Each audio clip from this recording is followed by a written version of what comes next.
Hey everybody, it's Neal Weichel with RE/MAX. As we come into the last 3 months of the year, I'm going to talk about something I almost never talk about. I'm going to talk about interest rates, okay?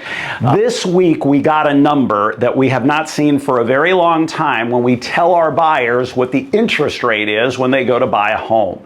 And that number started with a 5.75 to be exact. And we haven't said that number, 5 anything, for a very long time. And I believe it's a game changer. And I believe it's a game changer because a lot of what we do in real estate has a psychological component, right? In other words, buyers and sellers, a lot of their decisions aren't just based on facts and figures, they're based on how things feel to them. As an example, it was kind of a slow summer. We didn't really see a whole lot of activity on some of our listings. That was buyers feeling that the market might slide down a little, that prices might come down, and in fact, in many areas they did. Nobody wants to make an offer on a home if they think prices are going to go down. Also, nobody wants to buy a home if they think rates are high and may come down in 3 months, 6 months, whatever the case may be. And that's exactly what's happening.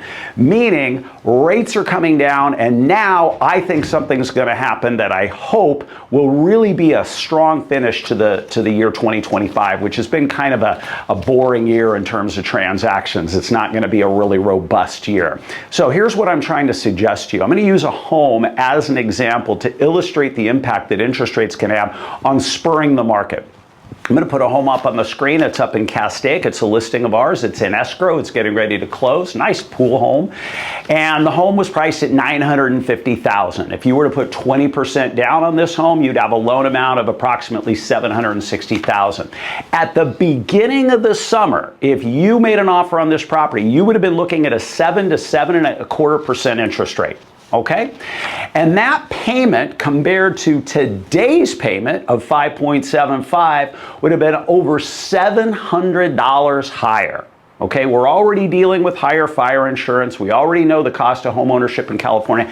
$700 can make a huge difference. And this home kind of illustrated it. We put it on the market at the beginning of July. Things were slow for about a month. We got into August. Rates started to come down. By the end of August, we were in the 6s, and a buyer, wham, jumped on it.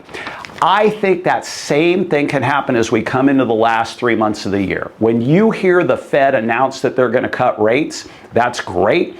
But what we really want to know is how much. If they cut a half instead of a quarter, we may see rates come even further down. And so going back to this whole perception issue in real estate, if buyers feel like prices are going to come down because the market is slowing, they also can feel that prices will go up if interest rates go down, and they don't want to get left behind. Let's watch interest rates a little more than we might normally, because we've got that number, that magic number, I think, 5.75, and let's see what it does to the market. Thank you.